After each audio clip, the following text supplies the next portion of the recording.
नमस्कार मित्रों, मैं हूं जितेंद्र और स्वागत है आपका अपने YouTube चैनल संस्कार एग्रीकल्चर क्लासेस पे। तो दोस्तों, आज के इस वीडियो में हम बात करने वाले हैं अबाउट मूंग बीन के बारे में, जिसको हम विग्ना रेडिएटा के नाम से जानते हैं। मूंग बीन जो होता है जनरली हम इसको मूंग के नाम से जानते हैं, लेकिन इसका जो इंग्लिश में नाम होता है उसको ग्रीन ग्राम कहते हैं।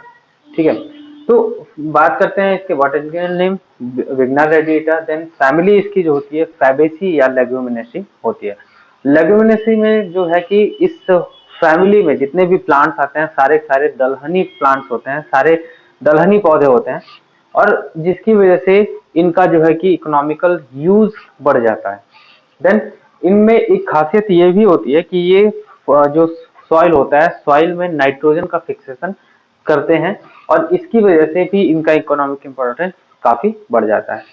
देन क्रोमोसोम नंबर इसका 22 होता है। सेंटर ऑफ ओरिजिन इंडिया होता है।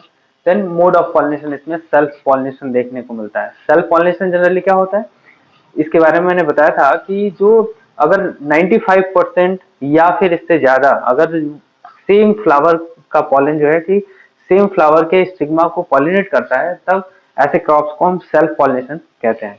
यहाँ पे 0.5% देखने को मिलता है आउट क्रॉसिंग, यानी कि दूसरे फ्लावर के जो पॉलन होते हैं यहाँ आउट क्रॉसिंग के थ्रू यानी 0.5% तक ही पहुंच पाते हैं, इसलिए ये कंप्लीटली सेल्फ पॉलिनेशन होता है।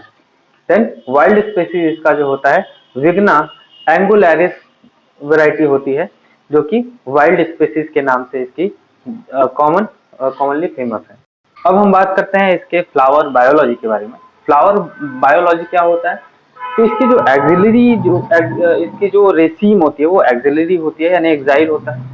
देन इसमें जो होता है कि 13 टू 13 सेंटीमीटर लेंथ का जो है कि इसका पेडिकल पाया जाता है, जिसमें लगभग 10 से 20 फ्लावर्स बियर किए जाते हैं। क्लस्टर्स में होते हैं, फ्लावर क्लस्टर्स के तौर पे इनको बियर किया जाता है।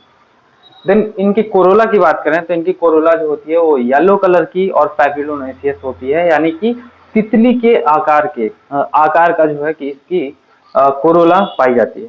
देन पेटल्स की बात करें तो पेटल्स इसमें 5 पेटल्स पाए जाते हैं, और उन पेटल्स में जो सब एक जो होता है स्टैंडर्ड पेटल होता है, 2 विंग्स होते हैं, और साथ ही साथ 2 कील्स पाए जाते हैं। और यही कॉम्बिनेशन मिल करके वो 5 एक सेपल्स बनाते हैं, जो कि एक पैपिलोनेसियस स्ट्रक्चर होता है, तितली के आकार नुमा स्ट्रक्चर पाया जाता है। देन एंडोसियम की बात करें तो इसमें एंथर और फिलामेंट एंडोसियम में पाए जाते हैं, यानी कि एंडोसियम स्ट्रक्चर ही होता है फिलामेंट और एंथर का। और गाइनोसियम जो होता है उसमें 3 चीजें पाई जाती हैं, स्टिग्मा, स्टाइल और ओवरी। स्टिग्मा जो होता है वो हेयरी होता है, और कील इसके जो इसके लास्ट का जो यानी कि लास्ट में जो कील्स होते हैं वो इनक्लोज करते हैं जो इसके मेल स्ट्रक्चर्स होते हैं, या फिर जो इसके जो कि गाइनोसियम और एंडोसियम होता है उनको ये क्या करता है कि इनक्लोज करके रखता है, चारों तरफ से सराउंड करके बंद करके रखता है, और जिसमें 10 स्टेमन्स और 1 गाइनोसियम पाया जाता है। तो अब हम बात करते हैं अबाउट एंथेसिस के बारे में कि इस ग्रीन ग्राम में जो एंथेसिस होता है या पॉलिनेशन जो होता है वो कब और कैसे करते हैं। तो बात करें पॉलिनेशन की, तो जो पॉलिनेशन होता है वो फ्लावर ओपन होने से ठीक एक दिन पहले ही उसमें पॉलिनेशन हो जाता है। ठीक है, तो इसमें क्या होता है कि जो एंथर्स होते हैं वो लगभग 9 बजे से लेकर के और 3 बजे तक जो है कि वो टूटने लग जाते हैं, वो टूट करके और स्टिग्मा पर जाकर के कवर कर लेते हैं। और स्टिग्मा कुछ इस तरीके से कवर हो जाता है कि जैसे वो मेच्योरिटी लेवल में आता है, जैसे ही वो उसमें जो है कि वो रिसेप्टिव होता है, वैसे ही उसमें क्या होता है कि जो उसके एग्जिस्टिंग पॉलेंस होते हैं उसको तुरंत के तुरंत पॉलिनेट कर देते हैं, तुरंत उसमें जो है कि पॉलिनेशन हो जाता है, जिसकी वजह से आउट क्रॉसिंग के जो चांसेस होते हैं वो रिड्यूस होकर के और 0.5% तक के हो जाते हैं, यानी कि उसमें लगभग 99.5% तक का जो है कि सेल्फ पॉलिनेशन देखने को मिलता है। देन फ्लावर ओपन होने की बात करें तो ये मॉर्निंग के 6 बजे से लेकर के 8 बजे तक इसकी ओपनिंग होती है, और ये लगभग 11 बजे तक इसके जो फ्लावर्स होते हैं वो ओपन रहते हैं। देन इसके बाद इसकी क्लोज होने की बात करें तो 2 बजे शाम से लेकर के शाम के 4 बजे तक ये जो है इसके फ्लावर्स क्लोज हो जाते हैं।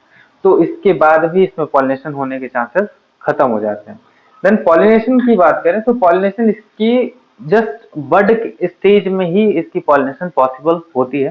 तो अब हम बात करते हैं अबाउट इसके ब्रीडिंग ऑब्जेक्टिव्स की, कि क्या क्या जो है कि मूंग बीन का जो हम ब्रीडिंग प्रोग्राम करते हैं तो हमारा ऑब्जेक्टिव क्या होता है। तो हमारा जो सबसे पहला ऑब्जेक्टिव होता है हाई यील्ड वेराइटीज को डेवलप करना। वो इसलिए क्योंकि कभी भी जो है कि हमारा जो पॉपुलेशन है वो डिक्रीज नहीं होता बल्कि वो इंक्रीज होता जा रहा है डे बाय डे। तो उसी हिसाब से हमारा जो प्रोडक्शन है उसकी नीड हमारी बढ़ती चली जा रही है। जब वो नीड बढ़ती चली जा रही है तो उसी के नीड को पूरा करने के लिए जो भी हमारे पास अवेलेबल वैरायटीज हैं, जो भी हमारे पास रिसोर्सेज हैं, उन्हीं रिसोर्सेज को यूज करते हैं करके हम ऐसी वैरायटीज को डेवलप करते हैं जिनका यील्ड जो है, जिनका प्रोडक्शन जो है कि वो इंक्रीज हो और मिनिमम एरिया से जो है कि मैक्सिमाइज कर पाए हम प्रोडक्टिविटी को। तो इसीलिए जो है कि सबसे पहला हमारा जो एम होता है वो हाई यील्डिंग वैरायटीज को डेवलप करना होता है। देन सेकंड होता है मेच्योरिटी को कम करना। मेच्योरिटी लेवल जो होता है वो कुछ किसान जो होते हैं कि दूसरी फसल लगाने के लिए हम उसको क्या करते हैं कि पहले उसको प्रोड्यूस करना चाहते हैं। तो इसलिए जो है कि अर्ली मेच्योरिटी वाले जो है कि वैरायटीज को डेवलप करना भी हमारा एक उद्देश्य बन जाता है। दूसरा जो होता है वो मिड लेट वेराइटीज को डेवलप करना, जो कि नॉर्मल वेराइटीज होती हैं और इनमें जो है कि इनका जो मेच्योरिटी लेवल है वो एक मिड टाइम होता है अप्रोक्सीमेटली 90 डेज का। देन 90 टू 20 डेज का एक लेट वेराइटीज को भी डेवलप किया जाता है जिससे कि हम डिजीज को थोड़ा सा टॉलरेट कर पाए। डिजीज को या तो हम जो फ्लावरिंग स्टेज होता है उसको थोड़ा सा लेट करते हैं जिसकी वजह से जो पर्टिकुलर सीजन में जो डिजीज लगने वाले हैं उन डिजीज से हम प्लांट को प्रोटेक्ट कर पाए विदाउट एनी एडिशनल जो है कि मेडिसिन यूज किए हुए। तो इस तरीके से भी हम क्या करते हैं कि लेट वेराइटीज का डेवलपमेंट कर लेते हैं। या फिर हमें सेलिंग करना है तो सीजन जब होता है उस समय कोई भी चीज जो है कि सस्ती हो जाती है, लेकिन उसके बाद क्या होता है कि उसके बाद जो है सीजन जैसे ऑफ होता है उसके बाद से उसका रेट जो होता है हाई हो जाता है। तो इस पर्पज से भी हमें उसकी उसकी जो मेच्योरिटी लेवल होती है उसको बढ़ानी पड़ती है। तो वो क्या होता है कि इस टाइप के जो वेराइटीज होते हैं उनको लेट वेराइटीज कहते हैं।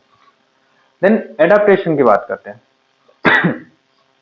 तो जो प्लांट्स होते हैं उनको अलग अलग इन्वायरमेंट में, अलग अलग क्लाइमेट में अडॉप्ट करने लायक तो जो है कि डेवलप किया जाता है इस एडॉप्टेशन ब्रीडिंग के थ्रू।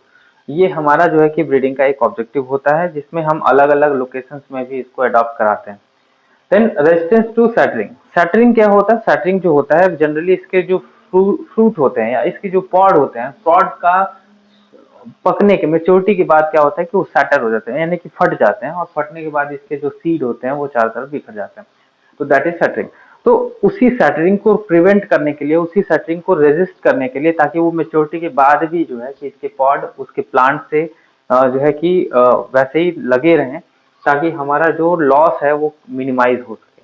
तो उसके लिए रेजिस्टेंस बनाना भी जो है कि हमारा एक ब्रीडिंग ऑब्जेक्टिव हो जाता है। देन इंसेक्ट पेस्ट और डिजीज रेजिस्टेंस बनाने के लिए, इंसेक्ट पेस्ट और डिजीज ये भी कॉमन प्रॉब्लम है जो कि जिनको प्रिवेंट करना एक ब्रीडर का एम होता है। Then breeding for quality. Quality में न्यूट्रिशनल क्वालिटीज को बढ़ा दिया जाता है, उसके सीड के साइज को, उसके सीड के कलर को इनहांस कर दिया जाता है, बढ़ा दिया जाता है जिससे कि मार्केट में उसका अच्छा जो है कि रेट मिल सके और फार्मर्स को उसका लाभ मिल सके। ठीक है, तो ये हमारे कुछ इसके जो है कि ऑब्जेक्टिव होते हैं। अब हम बात करते हैं कि इसके जो है कि ब्रीडिंग मेथड्स के बारे में, कि इसकी ब्रीडिंग मेथड क्या क्या इसमें यूज की जाती हैं या और उनसे कौन सी वेराइटीज को डेवलप किया गया है।